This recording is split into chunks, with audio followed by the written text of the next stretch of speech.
Hello and welcome to the Fantasy Life Show. I'm your host, Ian Hartitz. It is a great day to be great, and it is a great day to find all about the Fantasy Life Postseason Shootout presented by the fine folks over at Real Time Sports. The fantasy football regular season might be over, but the playoffs are just beginning, and accordingly, you can get some skin in the game, something to sweat, and something to hopefully make a lot of money on over the course of the next 4 to 5 weeks of action. So joining me today to help break down this fantastic contest and some of the strategy that goes into it, the one, the only, Dwain, the Rock McFarland. And Dwain, the playoffs are here, and I'm excited, man. Yeah, man, this is my favorite weekend of the NFL season, wild card weekend. Week one's always fun because it's a big unveil, but now we're down to that.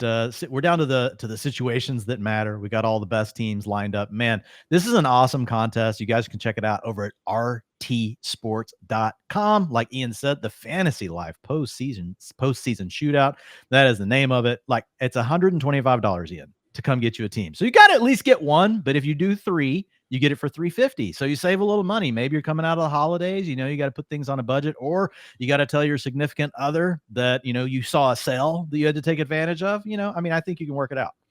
Maybe you said that we didn't make as much money as we were expecting in the regular season, but guess what? There's an extension. There's a new opportunity. And yeah, you can max enter up to 75 teams. It is going to be a 2,500 entry field that, again, you're all competing for a grand prize of $100,000. So second place gets $20K, third place $15K. If you do manage to cash at 51st to 200th place, you will get $200. But Dwain, I think we both know we will be gunning for that $100,000 grand prize, and accordingly, again, trying to get through the rules, get through some of the strategy to help us accomplish just that. So in these contests, we are going to be rostering 10 players. They will all be starting. The big catch, though, is you can only take 2 players from a single NFL team. You can start 2 quarterbacks, so we are talking about, again, a 2 QB format. That's a little bit different than normal. 2 running backs, 2 wide receivers or tight ends, 2 flexes, 1 DST, and 1 kicker. So, Dwain, you don't actively have to start a tight end. Yeah, you don't have to. If you don't want to, no one can make you. Now you do, Ian, still have to start a kicker. So I'm sorry, man. I know that you and Jake Seeley are battling it out for who actually came up with who's going to ban kickers. But I know one thing: you both don't like them, and you're going to have to figure out how to pick one here, though. But hey, there's a strategy for that. I think obviously, I think you're going to take your kicker from a team that you don't think will be in the Super Bowl, but you might get 2 games out of them. So it's pretty straightforward, Hartitz. Good point there, my friend. So again, this will be most cumulative points throughout the entirety of the playoffs. So no eliminations, no head-to-head matchups or anything like that. Just going to take all the points from, again, rounds 1 all the way up into the Super Bowl. The tiebreaker, if you do get to that point, in the final round, will be selecting 1 non-QB from your roster. And that will be done, again, before the playoffs even start, if I'm not mistaken, Dwain. Yeah, there's a drop down whenever you go in to select your team. We're going to build some teams later, Ian, in a separate show. So we'll show people where it's at, but it's pretty straightforward. Let's say it's one of you guys watching this tied with me and Ian for first place. Now, we hope that we win. So let's say we selected Jahmyr Gibbs to be our tiebreaker player. You chose James Cook because you're going in on the Bills on the other side for the Super Bowl. And let's say that in this case, Jahmyr Gibbs scores 22. James Cook scores 24. Otherwise, we're tied. You guys would win the 100 grand, not me and Mr. Hartitz having to split it 50K each. So it just comes down to making sure you select that. That is important, man. You would not want to get to the Super Bowl and, be tied and realize, oh, I didn't select someone. Now, if you have a player that's not in the Super Bowl selected, they get 0 points automatically as your tiebreaker. Great stuff there indeed. And accordingly, we are going to be going through some of the strategy that Dwain and I do think is optimal for trying to attack this specific tournament. So I had a great time battling in the, real-time sports regular season fields. And I know a lot of you guys out there listening and playing in these contests are very sharp in your own right. So don't act like Dwain and I are trying to sit here on our high horses telling you what to be doing out here. You guys certainly know plenty of ball yourself. Again, just trying to get into hopefully some of the pitfalls to avoid and maybe some of the big decisions you could make to hopefully win you some money in your own right. So Dwain, let's get into it and I guess just focus on just overall roster construction and sort of the games that we should be focusing on, because the big key and just a very easy way to help extend your chances for whatever teams you think are going to advance, try to position yourself and determine what teams you think are going to make the NFC and AFC championship games. Remember, we can have 2 players from each team. So ideally, we pick 2 teams in the Super Bowl and we're going to have 4 remaining players at that point, 8 remaining eliminating players in the conference championships. And accordingly, we do not want to be having anyone, going up against each other in the first round because, we want our players to be active in the playoffs. Guess what? Can't score fantasy points if you've already been eliminated.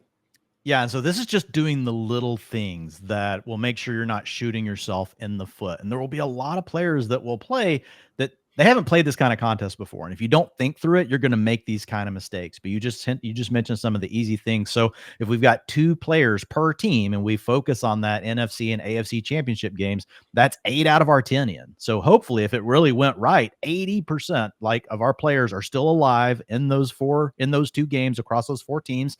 Ideally, not our kicker or defense. Those are the 2 positions that have been eliminated if you're running absolutely pure. And as you mentioned, if you're looking at the wild card round, you don't want to play players in the same game.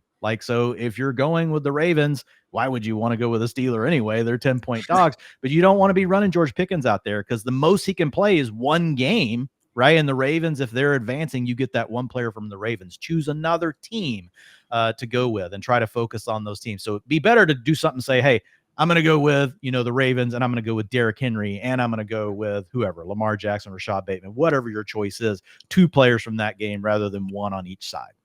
And a good reminder, too, if you are going to be contrarian with the teams you're picking, you believe the Steelers are going to shock the world. Maybe the Broncos get past the Bills. Maybe you don't need to actually be looking at contrarian players inside of those teams. You're already getting wild enough going with the Broncos. You don't need to be taking Troy Franklin on those squads. Go ahead and just, again, eat the relative chalk and Courtland Sutton because guess what? Most people don't expect the Broncos to advance in the first place. So, again, focusing on teams that are going to be in the conference championships. And accordingly, even though we would never want to pick Xavier Worthy over Nico Collins if it was week 1. It is not week 1. It is, again, a postseason tournament. So, yes, we are giving the big benefit of the doubt to players on teams. We expect to make it further in the playoffs. So, overall, Dwain, again, trying to get those live players in the Super Bowl, remembering this is a 2,500 contestant field. So, we are trying to get a little bit contrarian and accordingly hoping to get guys that are going to be alive and playing the most football as possible. So, let's start getting into, again, some of these matchups.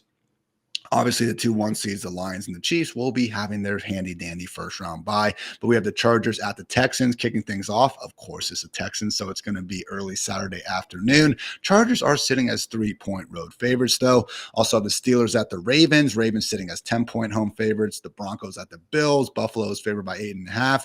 And then the NFC teams playing on Sunday. Packers at the Eagles. Philly is 4.5-point favorites. Commanders at the Buccaneers. Tampa, 3-point favorites. Vikings at the Rams. Vikings are sitting as 1.5-point road favorites. So, Dwain, I mean, you don't have to take our word for it. You can just look at these betting spreads and kind of see it. A lot more chance potentially for chaos in the NFC compared to the AFC, where the Ravens and Bills are sitting as the single 2 biggest favorites in the entire field. And I know personally, if we had to rank, I guess, the top 3 matchups we're most confident about, definitely the Bills and Ravens, just money line wise, getting through the next round. But I think the Chargers have as good of a chance of anyone outside of maybe the Eagles advancing to the divisional round. Yeah, and if you've ever played in March Madness type contests, you've built out brackets. Some of the same things really apply here. You've got to be willing to lean into games where maybe it's more of a coin flip, but you know that the public's going massively in the other direction. You want to try to leverage that. Again, we want to try to win the $100,000 prize. At least, that's our goal with this, rather than trying to, scratch out, a few $200 wins. If that's your prerogative, go ahead. Just pick all the top seeds. Ian, you've got it here in the handy dandy notes. If we look at it, since 2013-14 of 22 number 1 seeds have advanced to the Super Bowl. So 64% of the time it works all the time or something along those lines, guys. So yeah, and we're going to talk more about the overall Super Bowl odds. We've got the lines for this first week of games, and I think you did pick the games that we're the most confident about. But we'll break down the chalk teams as well as the chalk and contrarian players and how you might think about building out these rosters. One final note, kind of going back to the section that we were talking about before, Ian, with trying to plan out, you don't want to have players opposing one another in the wild card round. There are a few teams that we know can't face each other until the divisional round, and that really gives you a chance to have players still alive. But it's Detroit versus Philadelphia. Can't happen until the championship game, guys. It's 1 and 2 seeds, so it kind of makes sense. You're going to be using those teams anyway, but Detroit and Tampa Bay wouldn't be able to face off until the championship game. Kansas City, Buffalo, Kansas City, Baltimore, Philadelphia versus Washington, and Buffalo versus Pittsburgh. Those last 2 are the ones that people won't think about as much, but if you think about it, if Philadelphia beats Green Bay and Washington wins, well, Detroit's the 1 seed. They get Washington. So there's no way Philly can get them. So you got to think through those things. There are other scenarios outside of those. Those are just some of the easy ones right off the bat that you can look at and think, okay, this is one way where I won't have players from the same team knocking each other out in the first 2 rounds of my bracket.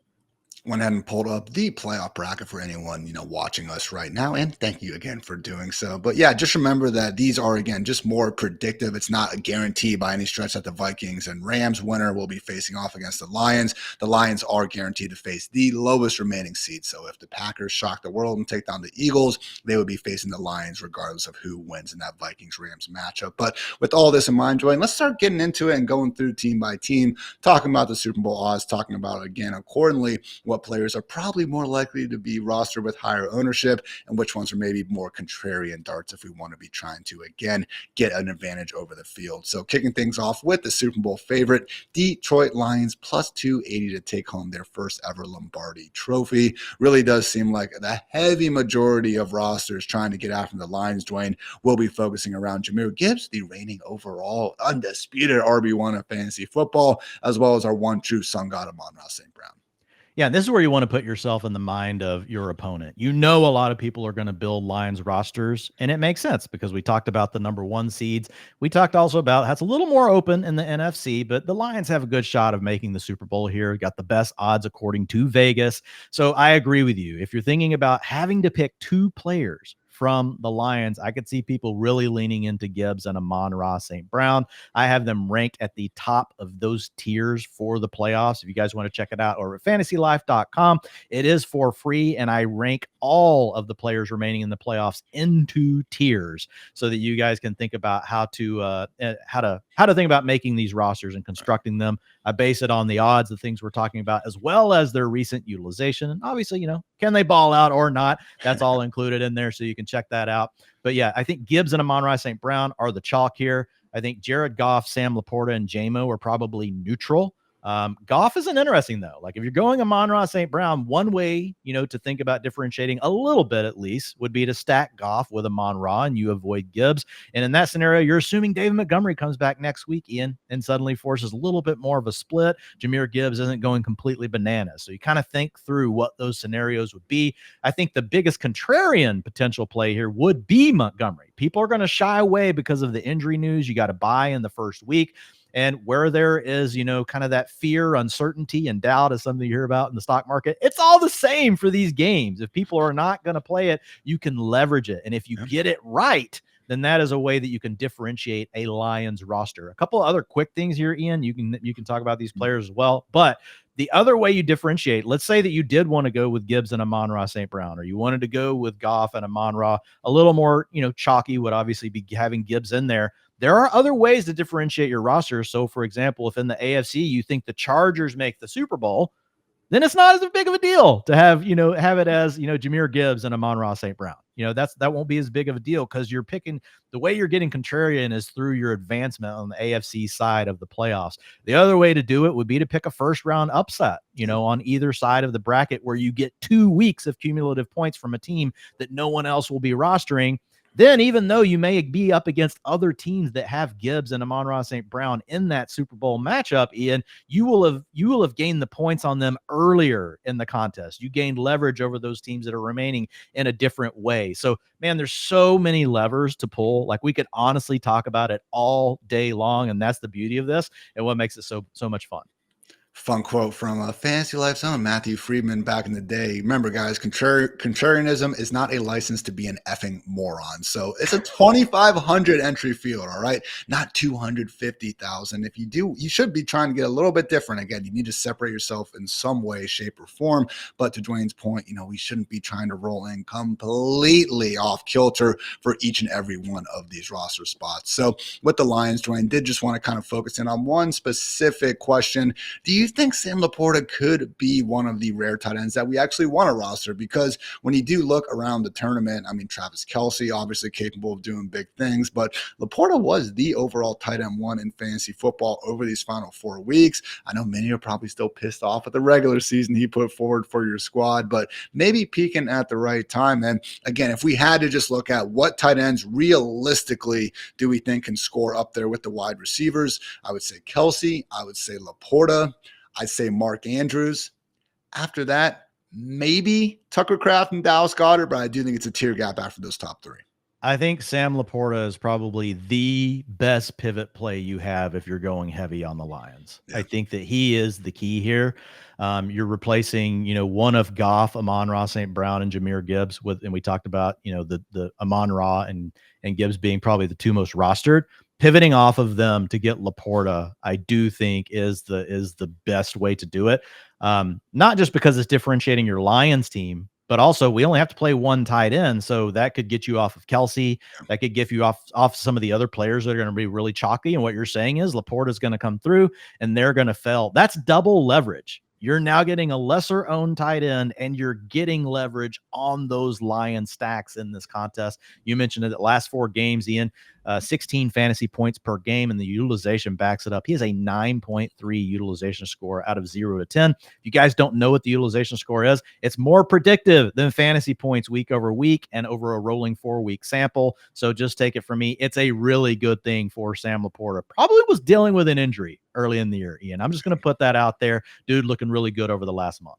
Had that hamstring issue in August that, was told as not non-issue. But again, difference, between players being actively injured early on and just kind of thinking that, hey, they'll probably get banged up at some point. So that was the Detroit Lions, again, 1 seed in the Super Bowl favorites. The 2 seed, though, in the NFC are your Philadelphia Eagles. Seemingly we'll have Jalen Hurts under center, but we do not know for sure as we record this on Tuesday afternoon. So wasn't practicing last week, still in the concussion protocol, but a bit unclear if he just was a complete DNP because of the concussion, or if they were just, again, resting their starters and didn't feel the need to get him out there. So, Dwain, let's work under the, just, I guess, impression that Hurts will be out there playing. Accordingly, if we do receive good news there, really tough to think that anyone other than Hurts, Saquon Barkley, and A.J. Brown are going to be overly rostered on any of these squads. Yeah, I do think those will be the chalky plays. I think Barkley will be the most rostered player on this team.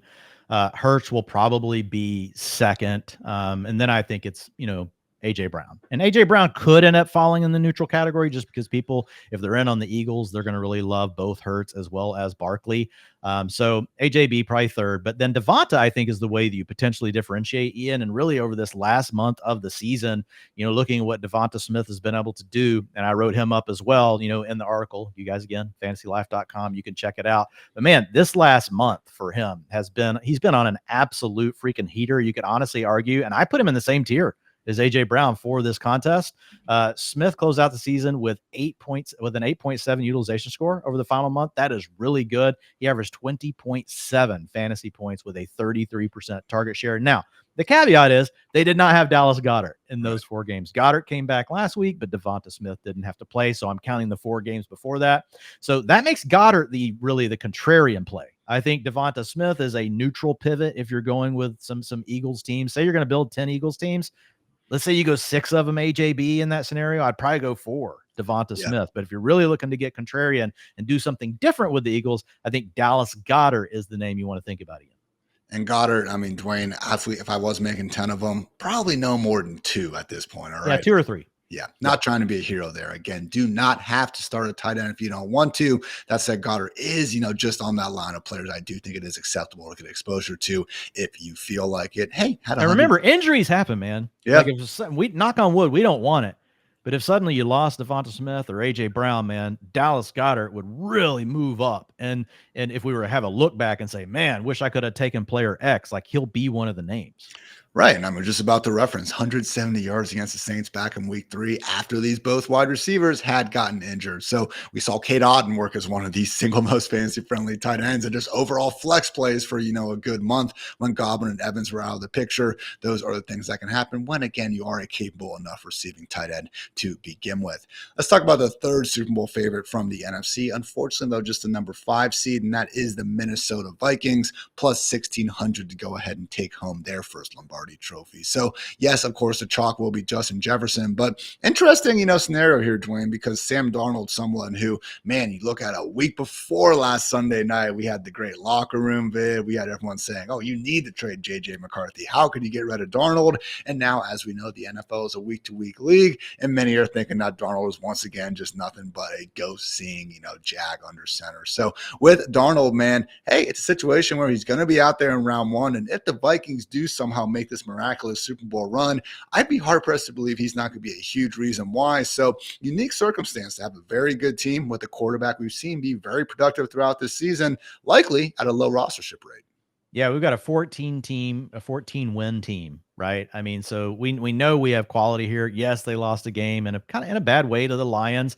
But look, the plus 1,600, to your point, like that's one of the better odds. It isn't in the top tier, right, with the top 2 seeds. It isn't where Baltimore is.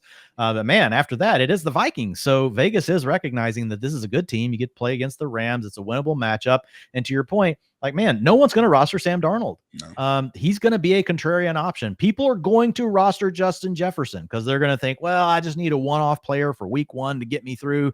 They're going to go with Jefferson. So he's going to have some rostership in this thing, but how often will it really be set up in a way that can be truly advantageous if they make it to the Super Bowl? I don't think it's going to be that many because, man, to click on Sam Darnold as one of your options when you've got Jalen Hurts available, you've got Josh Allen, you got Lamar Jackson, even Patrick Mahomes, people are going to click on those names way more. So if I was wanting to make a bet, on a team here that I think could really make noise in the playoffs, I want to go with one that's won 14 games, Ian. Yes, it was a rough week against the Lions, but if they advance, most likely they're playing the Lions next week. They know them as an opponent.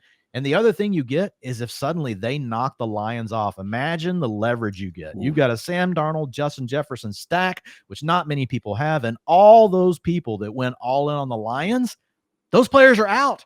They're gone from the contest. So there's a big opportunity. Not saying you're going all in on the Vikings, but those would be the reasons that you would really consider thinking about making them one of the teams you could center a strategy around. You mentioned before with the Eagles, looking at more of a 60-40 kind of exposure split between A.J. Brown and Devonta Smith. Similar sentiment with Justin Jefferson or Jordan Addison, or maybe more 70-30 there? Probably more like 70-30. I think the Darnold Jefferson stack with the right setup can win this thing for you. Yeah. But, I mean, throw in a few sprinkles on Addison because no one is going to have that. And we have seen when other teams have been able to take away the wide receiver 1, some monster games from Addison. As you get into the NFL playoffs, there are definitely going to be some other teams that are tougher that can focus on taking away that top option. If you look at the NFC, I kind of worry a little bit more about the run defenses that are available. Like the Bucs, not so worried about the pass defense. But, man, if you get to that championship game, you got to take on, the Eagles. The Eagles do have a good secondary, so they would totally be capable of putting the clamps on Jefferson and making you have to go through Addison. So I think you could do it a couple of times. The other thing is, man, like you could potentially be looking at a situation where you don't have Darnold and maybe you have a wide receiver and a running back or a wide receiver and a tight end from this team. I do think stacking Darnold with Jefferson is the easiest route, though. Aaron Jones, obviously the feature back for the most part in Minnesota. That said, Cam Akers has been coming on a bit stronger here down the stretch. I would not have Aaron Jones as a top 5 RB, in this format. A lot of good players left, though. And hey, if the Vikings do make a run, it might not matter. Let's talk about the 4th team with, again, the best Super Bowl odds, which is interesting because they are just a 7th seed here, and that is the Green Bay Packers. So plus 2,000, not exactly, expected to make it to the Super Bowl or anything like that. Going to have their hands full in round 1 against the Eagles. But again, Dwain, I mean, what's that spread? 4.5 points. Yes, it is in favor of the Eagles. We'll see what happens in terms of Hurts' availability. But even if Hurts is out there, man, we saw all the way back in week 1, Jordan Love and company, they're capable of giving anyone a fight. Yeah, man, this line opened at 5.5. It's already moved to Ooh. 4.5. You look at these Super Bowl odds at plus 2,000. That's really interesting. You're looking at a round one team that's an underdog, yet they're sitting at this plus 2,000. That's better than all. That's better than every team in the AFC minus the Chiefs, Bills, and Ravens. So it's a team that can travel. Ian, they can run the ball. You've got a quarterback that's shown you that he can win big games. They've got plenty of pass catchers. They're not just dependent on one. So even though you lose Christian Watson, it's just the next man up mentality. So I think they've got a better defense than a lot of the other teams in the league. So the power ranking is pretty strong on the Packers. The other thing is they have massive familiarity with the Lions, which is who they would have to face if they beat the Eagles. Now, that's a gauntlet, man. You come out and you beat the Eagles in round one, and then you got to go beat the Lions in their home, in their home stadium as well in round two. But imagine if it did happen. Think of all the leverage you would have. People are not going to pick the Packers, and this plus 2,000 is very interesting to me. So if I were to look at one team on the NFC side and I said, hey, I only get to build one or two of these and I'm just swinging for the fences, like the Packers are very interesting because they don't grade out like 7 seeds on the other side of the bracket. Yeah. I know we'll get to them in a minute, Ian, but if you look at, the Broncos, Texans, and Steelers, the Steelers odds to make the playoffs plus 9,000 as the 6 seed on the other side. The Texans as the 4 seed on the other side are plus 8,000. The Broncos, their, comparison, the 7 seed in the AFC plus 6,500. So clearly odds makers are looking at the Packers in a different light. So something you want to take note of, because I don't think the public's going to be on the Packers very much in this game, in this contest. The other thing is, man, it's hard. Who are you going to pick? Nobody's going to know which wide receiver to put a chip on, and that's going to also create fear, uncertainty, and doubt, and that's going to keep people away from the Packers. Love and Jacobs figured to be the 2 most roster guys here. And I thought you brought up a great point, Dwayne, where again, if they knock off the Eagles and you're just riding the Packers, they're going to be facing the Lions in round 2. And again, we want to focus on the potential NFC conference championship matchups, same in the AFC, obviously. So at that point, you should be going 2 players from the Packers and then 2 players from either the Vikings, the Rams, the Commanders, or the Buccaneers, adding that extra layer to, again, being a bit different than the rest. It would be wild, but you would be in a massive driver's seat if that scenario played out. So it's a long shot, but it's a better long shot than what some people think. And it's a very straight line as far you are getting massive leverage all over the place if you take a roster like that. So I'll say this right now. If I was building one team and I only got to do one, I'm not trying to pick all the chalk. I'll go chalk on the AFC side for sure if I went this route on the NFC side, but I'm just going to put my chip down and I would say I would go with the Packers. And I would think through that scenario. And again, I don't think you got to be crazy. It would have Jordan Love on it, and I'd probably just go Josh Jacobs. Yeah. And I think you're fine.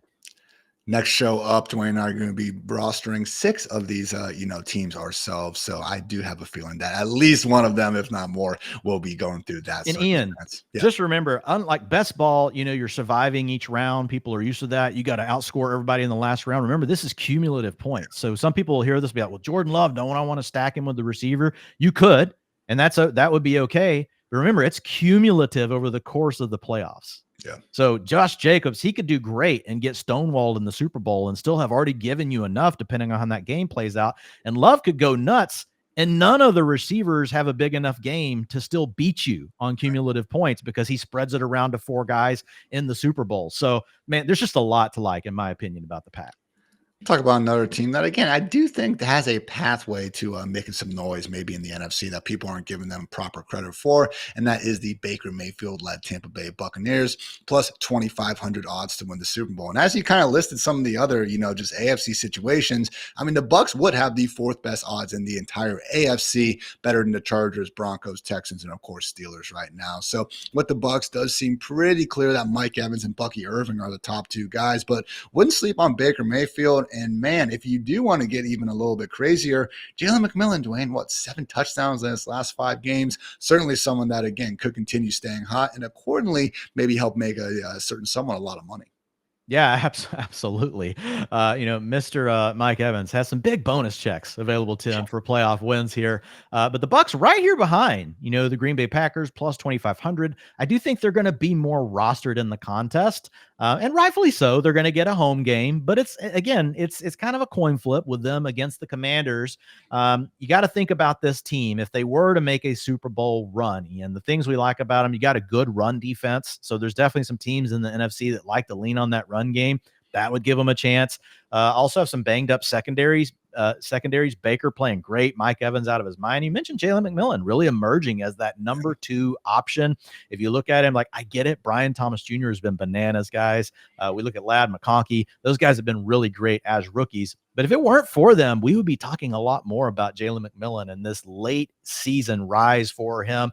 Doesn't have a huge target share, but man, does seem to come up with the big plays and is the number 2 target for the Bucs. So I don't know. You got to go McMillan. I'm probably, if you're going with the Bucs, there's a lot of different ways to differentiate, but I think that he would be in play if I was going to go with a contrarian stack with Baker Mayfield. So if I was building out, back to our scenario, 10 Bucs lineups, probably going 7-3 Evans versus McMillan. Just remember, on your McMillan teams, you don't have to do weird stuff on the other side. You can do more chalky things with the rest of your bracket. If you do go with Mike Evans, you might have to get contrarian a little bit, but not a ton, because not a lot of teams are going to be thinking Baker stacks. I don't think. I've got Baker as neutral. I don't think he'll be chalk. Last point I would just make is that if you are trying to get, again, contrarian here, I think McMillan is your guy. I really wouldn't advise going down to Rachaad White. We saw Bucky Irving have a season-high 70% snap rate in Week 18. White did not have a single touch in that game. So not saying he's going to get blanked. Maybe Bucky, God forbid, gets the injury bug, wins the lottery, and doesn't feel like playing the rest of the playoffs, as we like to not wish cast any sort of injuries on these guys. But again, McMillan over White for me. Last game of the season, potentially, Dwayne. These guys can't hold anything back. Now, we do see a history sometimes of teams, again, relying more so on their lead RB as opposed to trying to stick to the committee. Similar sentiment is true for our next squad. The Los Angeles Rams sitting there with plus 4,500 Super Bowl odds. So it seems like Kyren Williams and Puka Nacua will be the heavy chalk here. So Matthew Stafford, Cooper Kupp are the other guys we could maybe consider getting to. But again, it's another situation, Dwayne, where I think enough people are going to be off the Rams in the first place. You don't need to get too cute here because, again, just by virtue of having the Rams advancing, that's going to separate you from a lot of teams in the first place. Yeah, absolutely. If you go with the Stafford team, like you've already gone way contrary, and you might as well just go with Puka Nacua, right? Or Kyren Williams. This is a team where you could potentially build just through Kyren and Puka. I think that path in and leaving myself open for 2 other quarterbacks, because we could see a scenario where that's enough across those 2 players, and they could across just them, because it's such a focused offense. Yeah. You could win your Super Bowl matchup without Matt Stafford in the lineup. Like, it could really be the better 2 options would be to have Puka and Kyren. In fact, I bet if we went back and we looked at the last 8 games that you've had all these players together, Puka and Kyren have outscored Matthew Stafford in a lot of those games. So an interesting way to think about the Rams is, even if they were to make that Super Bowl run, you don't necessarily have to have Stafford. Stafford would be the way to go more contrarian, because nobody's going to want to take him with all the other good quarterbacks available. But the Rams are an interesting team where it's so hyper-focused right now around Puka and Kyren. You could like that a lot.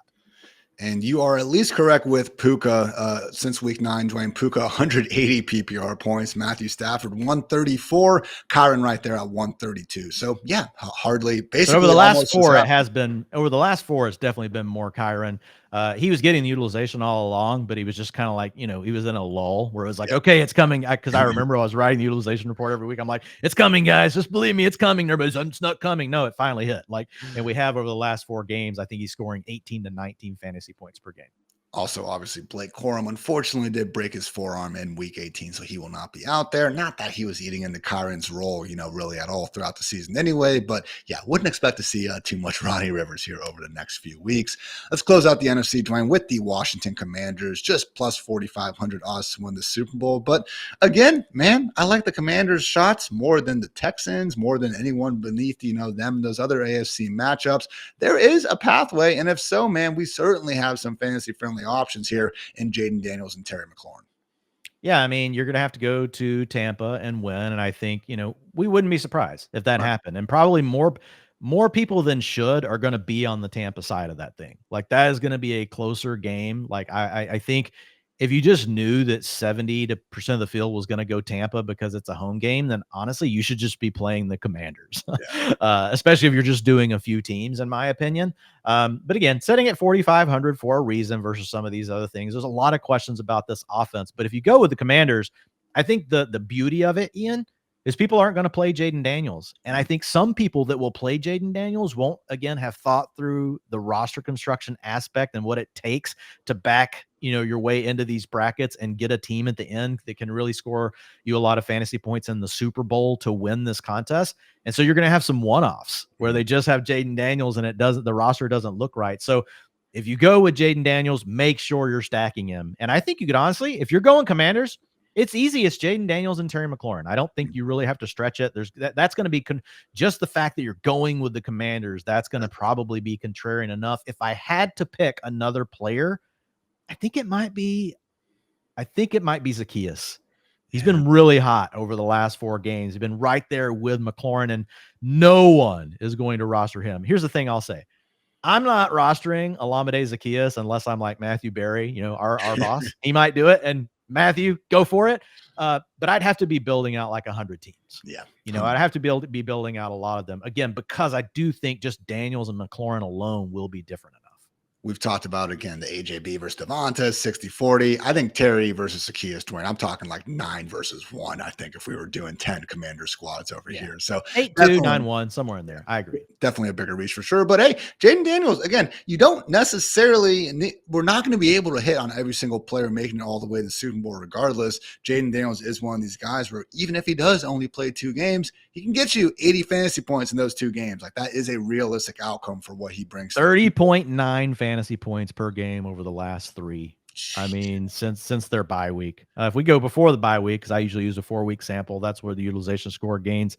Obviously, don't do it for a quarterback, but 30.4 fantasy points per game over the last 4 contests: 28.6, 23.6, 36.4, 32.8. This is Lamar Jackson in the NFC.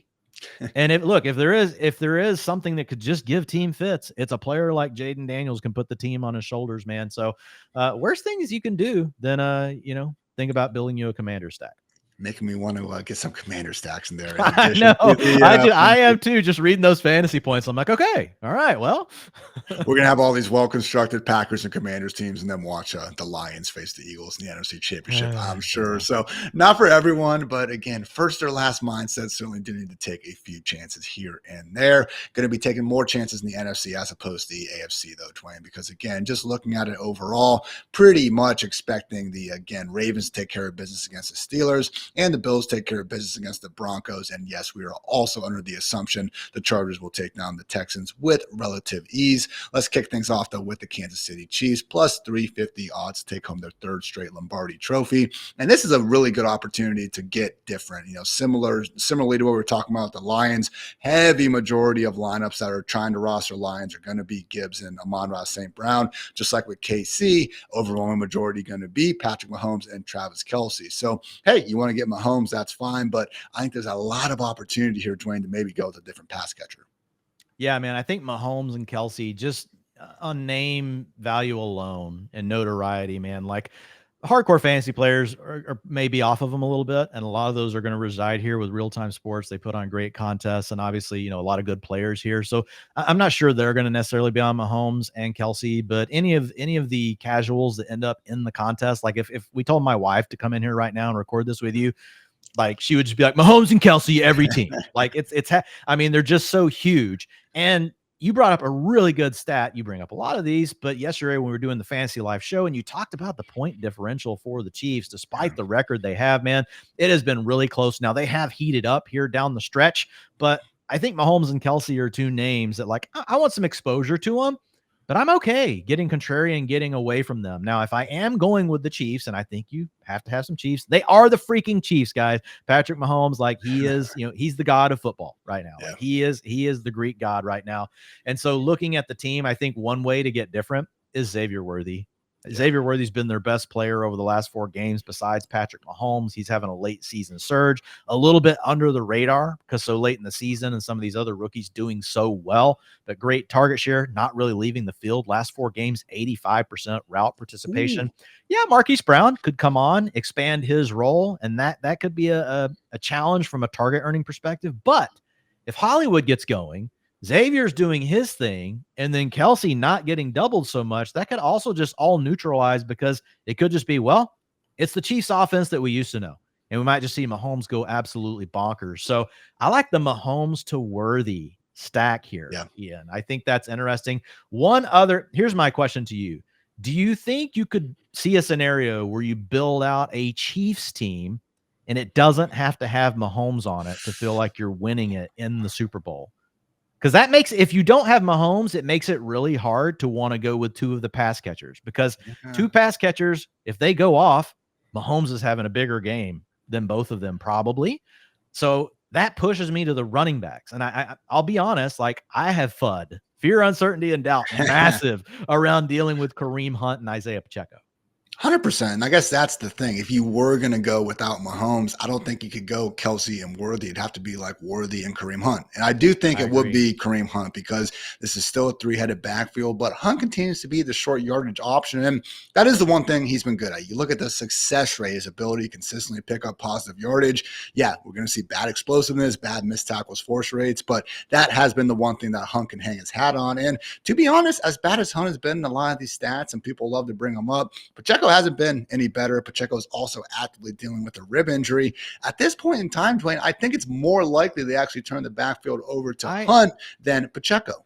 I lean slightly to Hunt, but it's like 6-4 if I'm doing 10 teams, just because like Pacheco also is the guy that we have seen, at least theoretically. Now, this tightrope surgery definitely impacts people. We saw it with Mark Andrews last year. We saw it with Tony Pollard last year.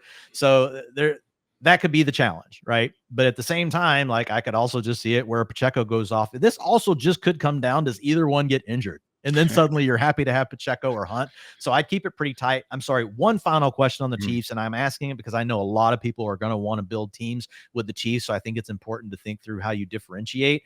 If you're splitting this up, Mahomes plus pass catchers, name them. How many teams you're doing? You got Kelsey, you got Xavier Worthy, and then I think maybe the biggest dark horse of all that could really separate you is Marquise Brown. So what are you doing? Heavy Worthy. I'm looking at the route rates right now. FantasyLife.com, Dwayne's fantastic utilization report tool suite. So over these past, week 16, 17, that's when we got Hollywood back. Worthy still had an 86% route rate. Yep. Hopkins was down there at 56%. Hollywood down there at 40%. And of course, Justin Watson and Juju at 39 and 40%, because we got to keep them involved for whatever stupid freaking reason. So whatever. I know they've actually made some Get Mecole Hardman back. Get him on the field, Ian. Come on, man. But again, the point is, I think Hollywood would be around that 80% route rate himself with the, just full kind of good bill of health, which he should have. He's now had 2 full weeks off. Obviously was an upper body, like shoulder injuries, AC joint injury to begin with. So not exactly, the knee issue where we got to worry about his sappiness, explosiveness. I would say, again, 10 lineups. You're full fading Kelsey just for the gamification of it, because you think everybody's going to go Kelsey? I wouldn't say full fade. I would just say between the wide receivers, I think Worthy 6, Hopkins like 1, Hollywood 3. Yeah, I think I'm about the same spot. I will say this: if you go full fade on Kelsey, things get easy. On your teams with Kelsey and Mahomes, you're gonna have to do different things in your bracket. You're gonna have to find little way, and they don't have to be as huge as some people think, guys. This one's gonna be pretty big, though. This would probably be the one where I would say it has the potential to be the biggest stack, of the tournament. So you're really going to need to differentiate. You can't be chalk across the rest of the board would be my main takeaway. Let's move on to the Buffalo Bills, sitting there as the 2 seed, plus 650 Super Bowl odds. That actually is behind the Baltimore Ravens, who are at plus 600. But another situation, Dwayne, I think it's kind of a similar conversation, honestly, for the Bills and the Ravens, because we have Josh Allen and James Cook sitting pretty as the likely most chalkiest players on Buffalo. And then with the Ravens, it's going to be Lamar Jackson and Derrick Henry. So again, we are dealing with chalky teams overall. So it is a situation where we'd like to try to get a little contrarian inside outside of those rosters if possible. So in that case, in Buffalo, really does seem like Khalil Shakir would be that guy. Yeah, I'm with you. I think Allen and Cook will by far be the two most rostered players. So if you go with them together, and not saying that's bad, you're going to have to think about differentiating elsewhere. I do think Khalil Shakir will be the next guy, but I don't think he'll be close to those two. Right. I think he'll be a distant third to James Cook, just based on the fantasy points that have been scored. But Shakir's been the one guy, Ian, that, through it all, despite, this everyone eats mantra that we have going in Buffalo, hasn't been great every week, but overall, has been pretty consistent for the season. No massive blow up games, but not a ton of massive duds. There's been a few mixed in. And again, we want cumulative points over the course of the playoffs. They don't all have to come in any specific week because we don't have a cut line. I do think Shakir would be the way to differentiate if I'm going with Josh Allen, just enough. The other two that I would say are more long shots, but they would be in play because the Bills are such high. They're such high favorites here as far as the Super Bowl goes. And I say that's Dalton Kincaid. Again, rotating, not ideal, but he has been earning targets when on the field. And then Keon Coleman, since he's returned from injury, Ian has really, he's carved out a full-time playing role. We've got Amari Cooper still away from the team. Not sure when he's going to return. Maybe he won't play this weekend. It doesn't even sound like the team is for sure about that. So not sure, hoping everything is okay with Mr. Amari Cooper and the family. But if we don't have him, that opens up the door for these other guys. But Keon Coleman over the last two games, now it's been with players resting and hurt and things like that, over a 95% route participation rate in 2 games in a row. So maybe he is the guy they're going to let be out there for the full-time role. So again, not going all in, but again, if you're going with the Bills, you got to be willing to think about some of these things to try to get different. And we talked before, Dwain, about could you maybe do Chiefs without Mahomes? You cannot do the Bills without Josh Allen. It's just impossible. Yeah, I agree. I'm not doing the Bills without Josh Allen. Similar to the Ravens, really have a hard time getting away from MV3. Are we going to work with that soon? We'll see what happens. So King Henry would be the one where, again, I don't necessarily want to fully get off of Henry. Lamar and Henry, though, is going to be a very chalky duo to see out there in the streets. So the other best options, Mark Andrews, someone who has more touchdowns than anyone other than Jamar Chase through the air since week 5. Also, maybe Zay Flowers join a situation where, yes, he is actively banged up with that knee injury, but that fact alone is going to make him far, less chalky than he might otherwise be. Yeah, and it gets uncomfortable. I get it, guys, but I'm going to say this about the Ravens. If I was to go all in on a chalkier team, it's the Ravens. And the reason why is I think that the Lions, I think the Eagles, I think the Bills and the Chiefs players are going to be rostered more. I think overall, I could end up being wrong on that, but I do think they're going to be more rostered. And so if I'm picking one of these teams that could easily deserve to be in those top 4 seeds, the next team in my mind is the Ravens. The Bucks are the 3 seed over in the NFC. That doesn't compare, in my opinion, to the Ravens as the 3 seed over in the AFC. They've got the playoff experience. They've got a coaching staff that knows what they're doing. And Lamar is just one of these guys that even whenever he hasn't had all of his weapons healthy, Ian, he's shown that he can still completely ball out. So if I was just going all in on a chalk play and said, I'm going to build 10 teams, I might build all 10, with the Ravens from a chalky aspect, and then maybe mix it up on the other side of the bracket and do something with those Packers that we talked about earlier. Some really interesting things there. I agree with you, though. It's going to be Lamar and Derrick Henry. But if you get different on the other side, it might be okay to go with that duo. But I do think the way you differentiate here is you could look at having Mark Andrews, and it does take care of, and you don't have to use a tight end. So there will be a lot of people that, potentially just get away from tight ends overall in this format. I agree with you on Flowers. Fear, uncertainty, and doubt around the injury are going to push down his rostership. So if you were building out a bunch of Ravens teams, I think you should definitely have exposure. And on the ones where you don't take Flowers, you could sprinkle in a little Rashad Bateman. Still not sold, Ian. He shows up on the film in good ways, and our good buddy Matt Harmon, he continues to show us Rashad Bateman, he's out here doing the things he needs to do. It just hasn't ever fully come to fruition still as far as fantasy points go, and only a 15% target share this season. So ultimately, whatever the reason, him and Lamar just aren't always on the same page. But if you think Flowers is going to miss multiple games, then I think Bateman is in play as a contrarian option. We'll say with the Ravens, I know during the first half of the year, it didn't really look like they had the complete team ability to be challenging, the true juggernauts at the top of the league. Their pass defense was horrible, but they actually did make, some fairly big schematic and personnel changes about halfway through the year. Most importantly, putting Kyle Hamilton more so back as a deeper safety. And since week 10, man, number 1 in EPA allowed per dropback. They were 30th in the first 9 weeks of the year. So truly a huge improvement for that Ravens pass D.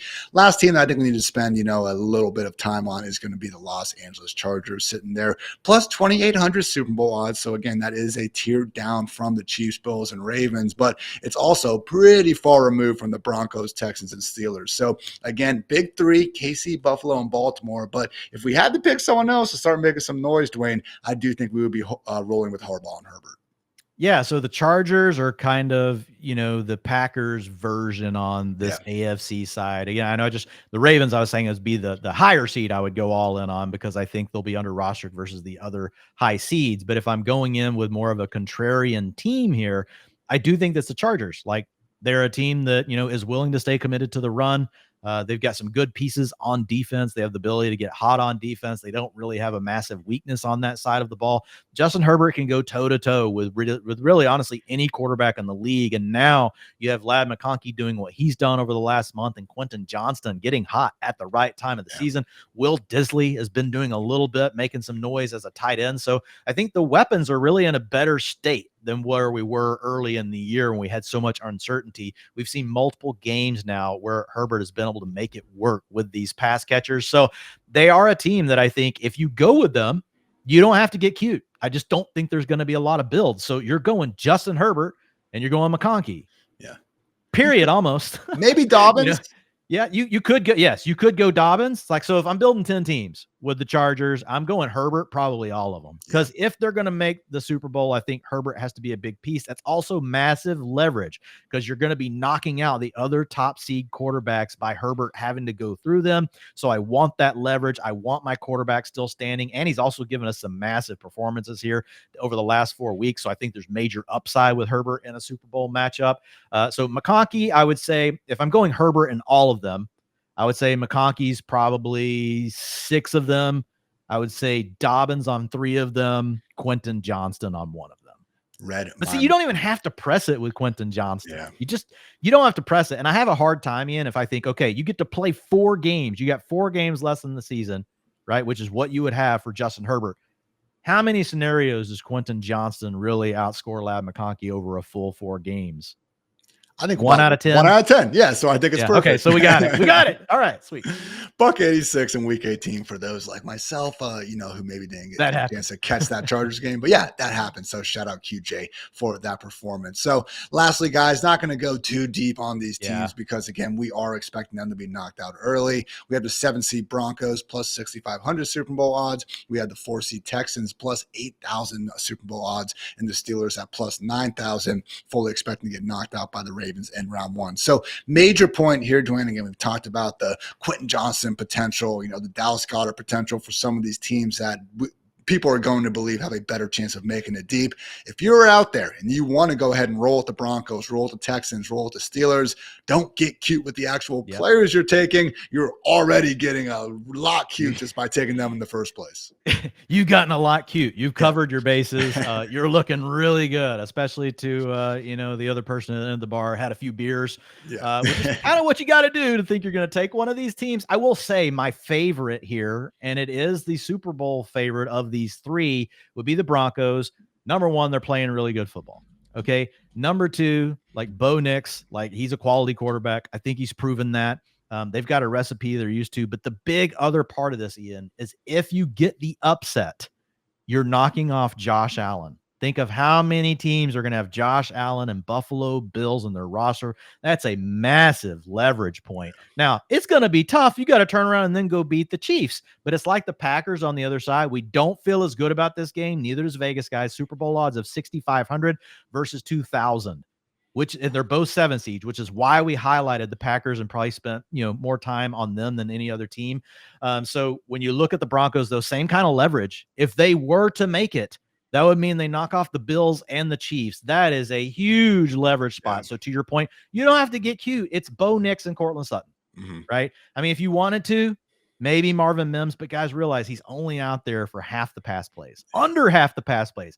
And he's been amazing. But if I'm a defense, when Marvin Mims is on the field, I'm just assuming he's getting the ball. Like, just take him away and force them to go backside of the single coverage, with Cortland Sutton. So if you do it, to your point, don't have to get cute, but definitely the Broncos are my favorite. The Steelers would have to take a similar path, but they're plus 9,000. I just don't think they're playing as good, but the same logic would work for Russ over the path he would have to go on. Final point, Dwain, just overall, because again, we're going to be focusing, trying to get these NFC, AFC championship matchups correct. And I assume just really focusing on the offensive players in those. Any thoughts on the DST or kicker strategy? Because again, not expecting those to be scoring as many as the others. But I guess at that point, you're just hoping to get a squad going, through a divisional round. And at that point, you're probably dead. Exactly. You're going to be focusing on a team you think is going to advance out of the wild card round to play in the divisional round. And that's where you want your kicker and defense to come from. Probably splitting them up with one on each side, but I'm also open to doing them both from the same team. Again, if we want to reduce the number of things we have to get right, then you could potentially say, and remember, thinking back to our lessons we've learned from daily fantasy sports, from DFS, there is a correlation between defense and kickers. So if you find a team in the wild card that you don't think is going to make the championship round, but you think they could win that game and play in the divisional round and hopefully have a game that could be close, then that's where you could focus on getting your kicker and your defense. And with that, guys, we have said enough words. It's time to freaking draft. We are going to be recording a different video for that one. So make sure you check that out wherever you are listening to us right now. And otherwise, go and get in those streets yourself. Again, can't say enough great things about the fine folks over at Real Time Sports, rtsports.com. Make sure you check out the FantasyLife Postseason Shootout. And best of luck to you trying to take home that $100K grand prize as well. So for Dwain, I'm Ian. Thanks again for checking out the FantasyLife show. And until next time, take care, everybody.